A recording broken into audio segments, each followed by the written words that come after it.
بسم الله الرحمن الرحيم رب اشرح لي صدري ويسر لي امري واحلل عقدة من لساني يفقهوا قولي اللهم صل على سيدنا مولانا محمد وعلى سيدنا محمد. برون سبق کې مونږه د بلاغت خبره شروع کړې و. لاول مونږه د بلاغت معنی کړې و چې بلاغت په لغت کې معنی دا وصول او رسیدل. ما ته فکر دی رسیدل لکه مونږه مثال ذکر کړو یو سړی خپل مقصود ته ورسېږي ته چې فلانون بلغ مراده لانګې خپل مراد ته ورسېنو یا لکه مدینه منورې ته یو قافله روانه ده او ته بلغ الركب المدینه ته مدینه منورې ته قافله ورسېده نو دا وصول انتها وي او بلاغت بلوغ معنی رسیدل او په اصطلاح کې د دې یو داسې تعریف ممکن نه و چې دا بلاغت دوه قسمونه ته شامل وو نو د اصطلاحي تعریف یې نه دی کړی خوی چې بلاغت په لغت کې دا معنی ده او په اصطلاح کې د بلاغت دوه قسمونه دي یو بلاغت کلام دی او بل بلاغت متکلم دی. بلاغت کلام تعریف من کړو سره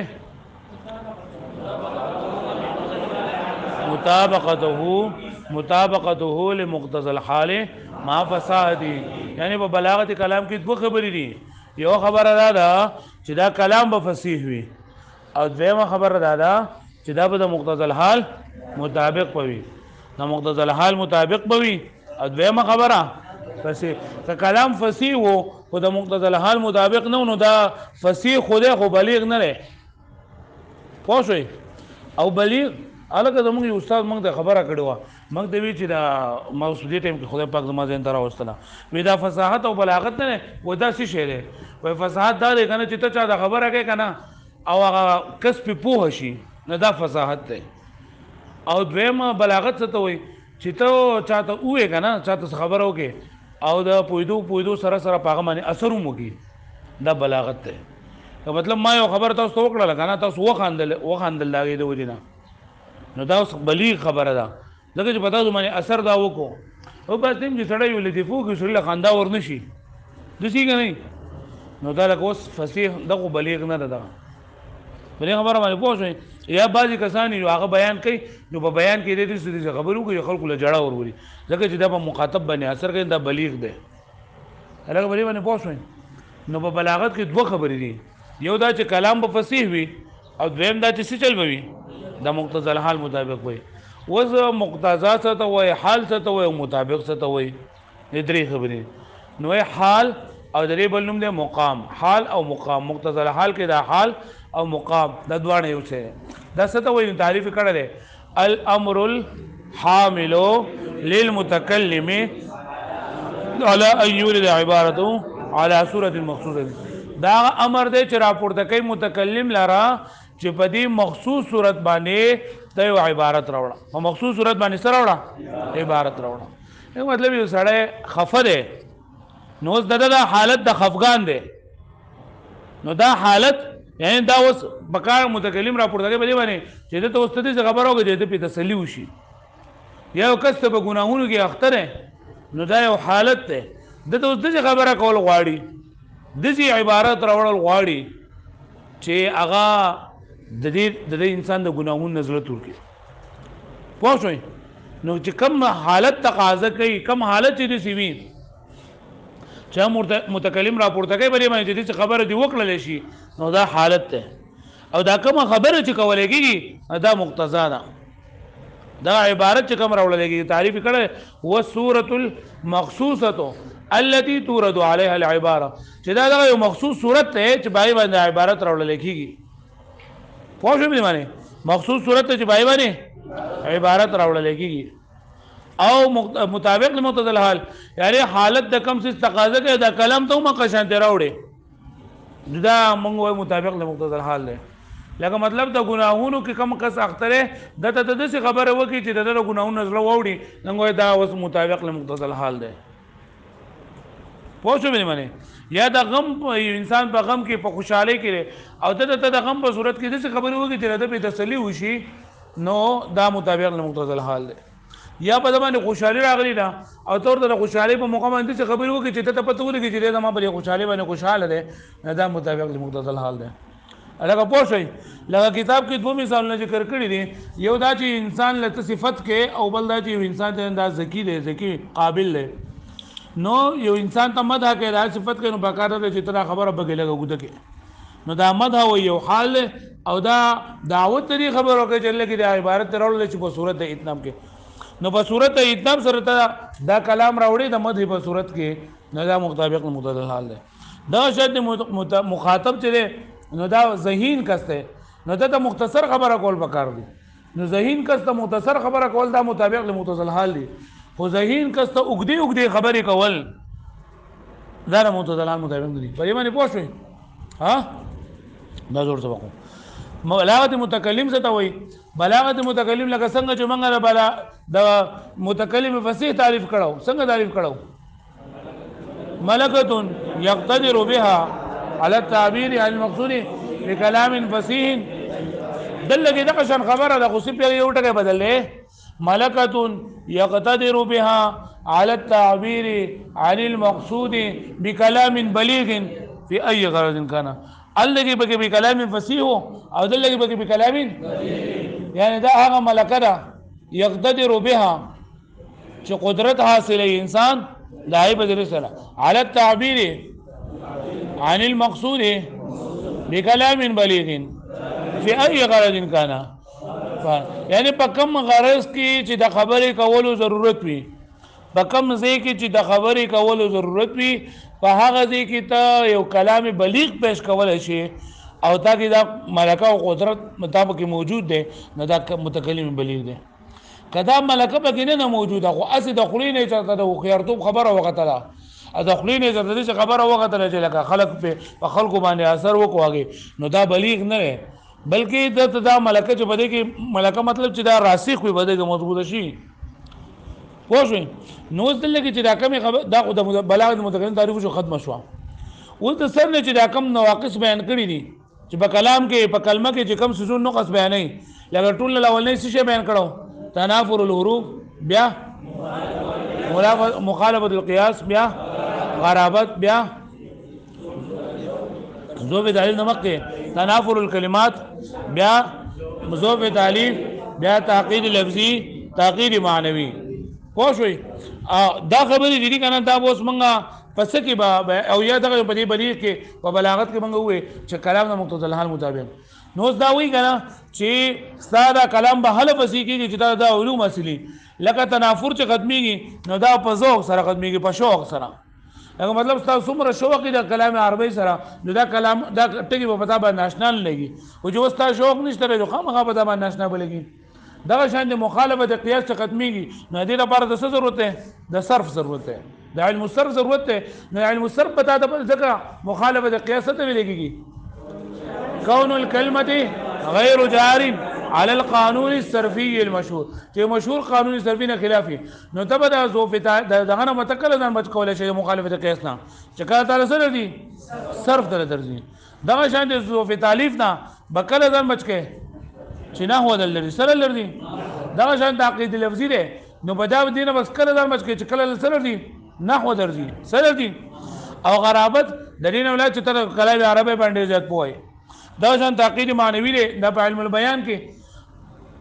او احوال او ذات المتضلعان مطابق ده کنه نو دا په علم المعانی کې ده کی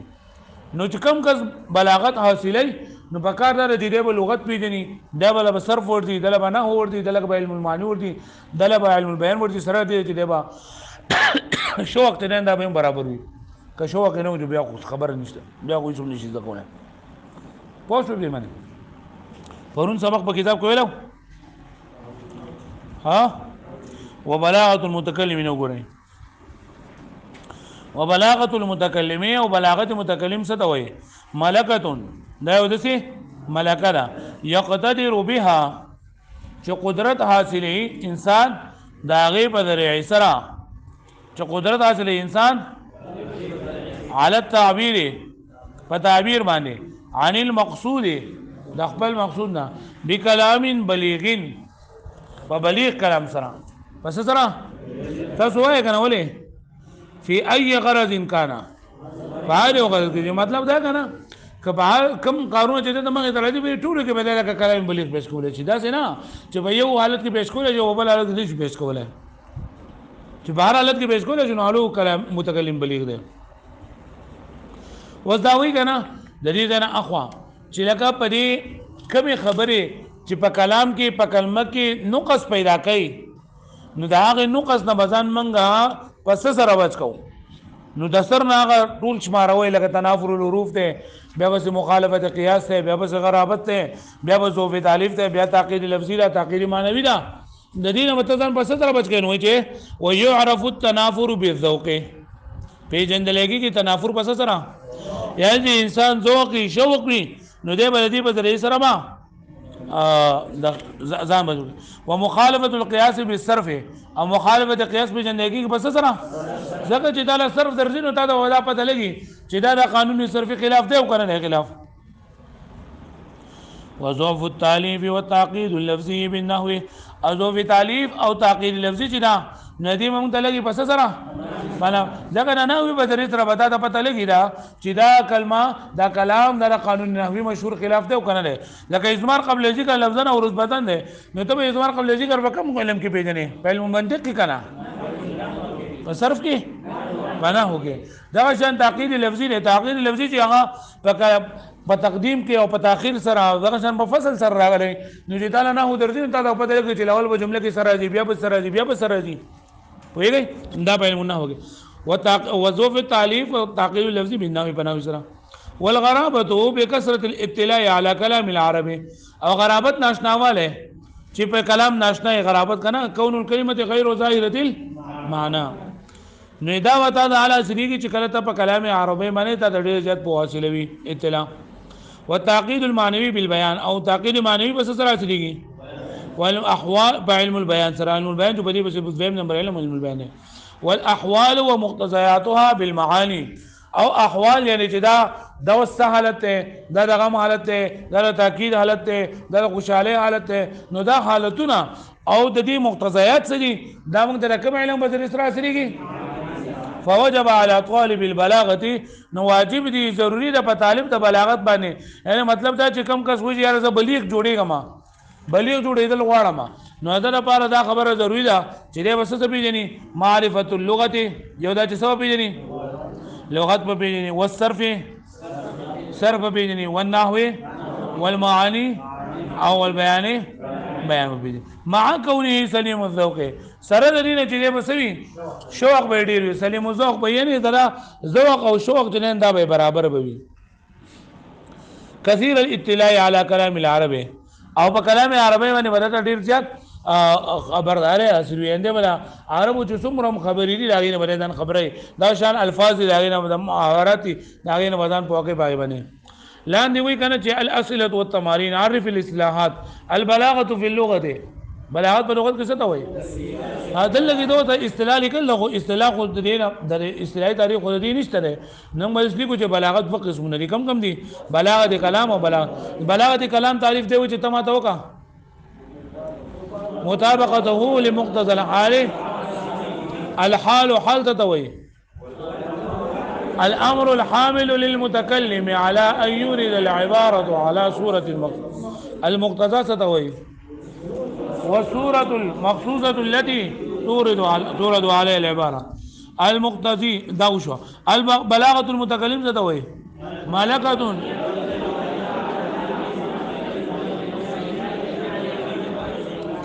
اجب عن الاسئله مختصر سوالات او جوابات ورکا اذكر الاسم الثاني للحال والمقتضى د حال او د مقتضات ویم نوم سره نو حال د ویم نوم سوی مقام او مقتضات د ویم نوم سوی المدح والذكاء حال ام مقتضى مدح او ذکاء یعنی دا حال او مقتضا دا حال سره حال الاتناب والايجاز حال ام مقتضى دا مقتضا کا حال ہے مقتضا دا اي فنون يجب معرفتها على طالب البلاغه وطالب د بلاغت باندې کم علوم از د کول لازم دي